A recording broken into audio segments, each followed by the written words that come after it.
और सबसे पहले ओशो मैं आपके पास आना चाहूंगा, बताइए पावर प्ले सेगमेंट में आज आपकी पसंद क्या है?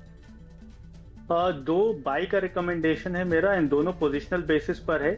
सबसे पहले अगर हम देखें तो एशियन पेंट पे काफी अच्छा ट्रैक्शन बनते हुए दिखाई दिया है।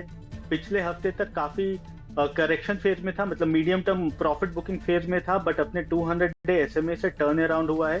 तो एशियन पेंट पे बाई की सलाह है 3200 के टारगेट के लिए, एंड शॉर्ट टर्म ट्रेडर्स को एडवाइस रहेगी कि 2990 का स्टॉप लॉस मेंटेन करके चलें। सेकेंड काउंटर जिसमें काफी स्ट्रॉन्ग ट्रैक्शन है हैवेल्स। हैवेल्स में देखें तो लास्ट वीक काफी अच्छा ट्रैक्शन आया था, आज थोड़ा सबड्यूड हो रहा है, आज थोड़ा फ्लैट है काउंटर, बट ओवरऑल अभी भी टेक्निकली पैटर्न काफी अच्छा है, ब्रेकआउट के ऊपर सस्टेन कर रहा है। तो हैवेल्स में बाई करने की सलाह है। 1950 का टारगेट है, एंड शॉर्ट टर्म ट्रेडर्स के लिए 1820 के स्टॉप लॉस रखने की सलाह बनी।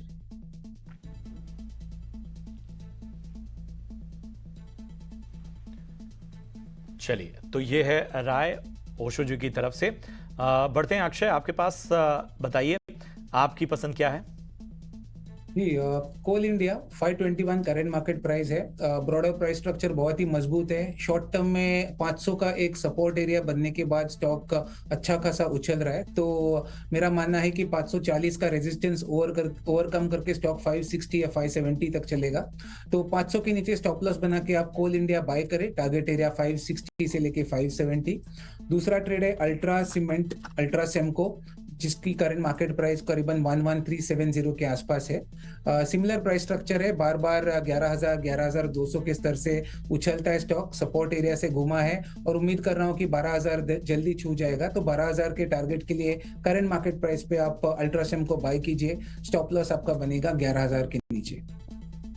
ठीक है, बहुत बहुत शुक्रिया करेंगे अक्षय आपका। इसके साथ ही ओशो आपका भी बहुत बहुत धन्यवाद, बाकी एक्सपर्ट्स का भी बहुत बहुत शुक्रिया शो में जुड़ने के लिए। फिलहाल मुझे और मेरी सहयोगी, सबसे पहले बहुत बहुत शुक्रिया मुझे अपने शो में बुलाने के लिए। अब अगर वोल्टास की टेक्निकल चार्ट्स देखें तो वोल्टास में काफी अच्छा ट्रेंड है, हायर हाइज हायर लोज को बिल्कुल कंसिस्टेंटली फॉलो कर रहा है ये टेक्निकल चार्ट्स पे। अभी भी देखिए बिल्कुल अपने हाइज पे ही कॉन्स्टेंटली स्टे कर रहा है, सारे मूविंग एवरेज के ऊपर है। सो यहाँ से हायर लेवल्स पे एक्सपेक्टेड रहेगा कि एक अच्छा मोमेंटम दिखे काउंटर पे। 1600 का एक साइकोलॉजिकल पड़ाव है, बट वॉल्यूम के साथ आज बाइंग आई है, सो मेरा मानना है कि 1600 काफी इजीली क्रॉस कर जाना चाहिए, ईदर आज या फिर कल के लिए। नियर अबाउट 1660 से 1680 का टारगेट वोल्टास में देखने को मिल सकता है। एंड वहीं अगर लोअर लेवल्स की बात करें तो कल का जो लो है 1525 के अराउंड, इसका एक काफी स्ट्रॉन्ग सपोर्ट है, एंड हायर लेवल्स पे 1660 टू 80 के टारगेट्स हमें बिल्कुल बीटीएसटी या फिर पोजिशनल बेसिस पे देखने को मिल जाएंगे। बिल्कुल, तो ये राय थी वोल्टास पर। इसी के साथ जुबिलेंट फार्मोवा, इस स्टॉक पर भी नजर डालेंगे। करीब 6% की तेजी यहाँ पर भी दिखी है। कंपनी की एक सब्सिडरी ने एक्विजिशन किया है और इस एक्विजिशन के चलते कंपनी का मानना है कि बायोलॉजिक्स और एडीसीज की डिस्कवरी में कंपनी एक्सपैंड करना चाहती है। तो इस बड़े एक्विजिशन के चलते स्टॉक में करीब 6% की तेजी दिखी है जुबिलेंट फार्मोवा में। अक्षय, क्या राय बनेगी इस स्टॉक पर? जी, देखिए प्राइस सेटअप तो बहुत ही मजबूत है। बस एक ही दिक्कत है, अगर आप फ्रेश एंट्री लेना चाहें यहाँ पे, क्योंकि इसका इसका जो ऑल टाइम हाई लेवल है जहाँ पे शायद स्टॉक स्प्लिट हुआ था, तो 1000 के आसपास है। तो एक मोमेंटम अगर आप चेज करना चाहें तो कहीं ना कहीं मैं कहूंगा कि 970 से लेके 1000 इसके आसपास एक बार आपको अपना मुनाफा बांध लेना है। बाकी जिनके पास है और लॉन्ग टर्म का व्यू रखते हैं तो आप होल्ड करें। 1000 का ब्रेकआउट जब भी आएगा आगे चल के तो बहुत ही बढ़िया आपको अपसाइड मूव दिखेगा। तो शॉर्ट टर्म के लिए 970 से लेके 980 ये टारगेट एरिया बनेगा।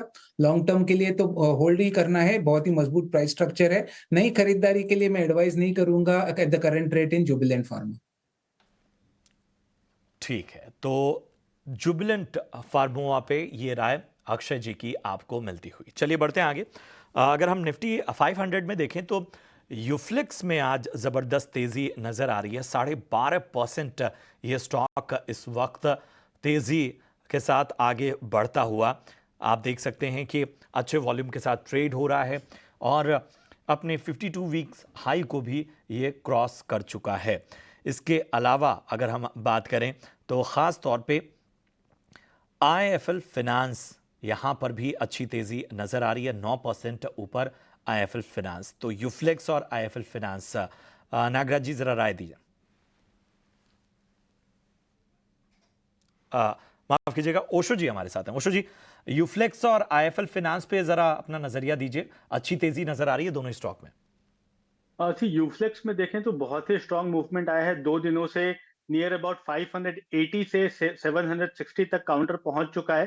तो यहाँ पे अगर पोजीशन है तो होल्ड करिए। फ्रेश खरीदारी के लिए तो बिल्कुल अवॉइड करना चाहिए, बिकॉज इसका अगर हम रेजिस्टेंस देखें तो 780 और 800 का पड़ाव है इस काउंटर पे। तो हो सकता है कि आने वाले दिन में थोड़ा सा ब्रीदर दिखे काउंटर में। एंड जिस हिसाब का टर्न अराउंड हुआ है, बिल्कुल लोअर लेवल से स्ट्रांग मूवमेंट आई है।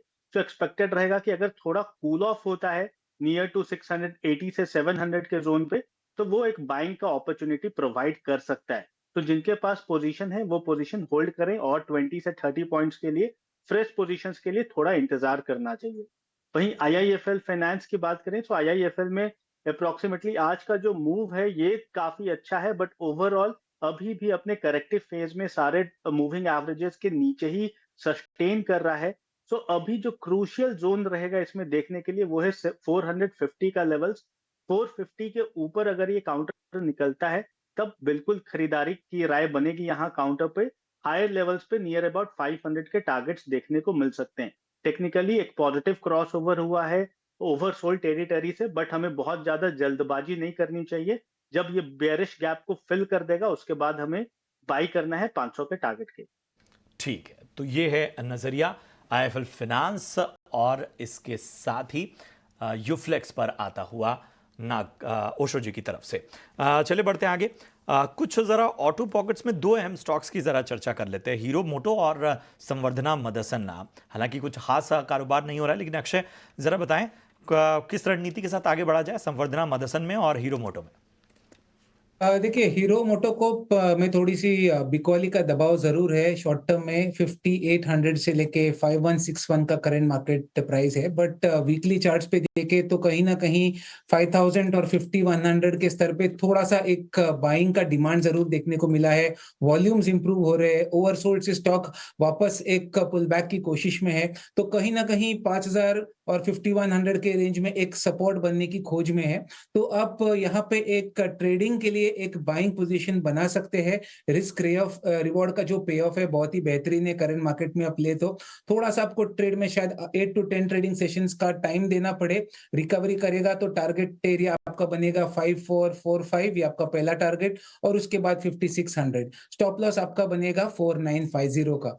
हीरो मोटो को बाय करने की राय रखूंगा करंट मार्केट प्राइस में। बात करें संवर्धन मदरसन की, तो संवर्धन मदरसन का जो प्राइस सेटअप है, अगर आप शॉर्ट टर्म रीडिंग्स देखें तो ओवरऑल एक कंसोलिडेशन में है, मोमेंटम लैकिंग है, और एक अहम लेवल है जो है 192, ये ब्रेक करना बहुत जरूरी है। उसके बाद आपको मोमेंटम दोबारा स्टॉक में लौटते हुए दिखेगा। तो शॉर्ट टर्म के लिए कोई ट्रेड बनते हुए नहीं दिख रहे, पर जिनके पास ऑलरेडी है ये शेयर उनको बिल्कुल बने रहना है। 170 का स्ट्रॉन्ग सपोर्ट बेस है। शायद 2-3 महीने के अवधि में स्टॉक वापस उसका स्विंग हाई जो है 210, ये रिटेस्ट करके स्टॉक और नया हाई की तरफ भाग सकता है। तो होल्ड करें, 170 के नीचे स्टॉप लॉस है, पर नई खरीदारी करने की राय नहीं रखूंगा शॉर्ट टर्म ट्रेडिंग के लिए। बिल्कुल, तो संवर्धना मदरसन आपको अवॉइड करने की सलाह, लेकिन हीरो मोटो में आपको इस वक्त खरीदारी की राय अक्षय जी की तरफ से मिलती हुई। बढ़ते हैं आगे। इंफ्रास्ट्रक्चर प्लेटफॉर्म पर स्ट्रेटेजिक फोकस और सोलर, विंड, एयरपोर्ट जैसे इमर्जिंग कारोबारों के मजबूत प्रदर्शन का असर अदानी ग्रुप की पहली तिमाही के नतीजों पर साफ देखने को मिला है। तेजी से उभरते हुए बिजनेस का पोर्टफोलियो स्तर पर एबिटा में योगदान बढ़कर 13% से ज्यादा हो गया है, जो पिछले साल 7.2% था। वहीं एबिटा के मुकाबले 31 मार्च 2024 तक कुल कर्ज साल के सबसे निचले स्तर पर, यानी 2 गुना से थोड़ा ज्यादा है। सालाना एबिटा 32.9% यानी करीब 33% बढ़कर 22,570 करोड़ हो गया है।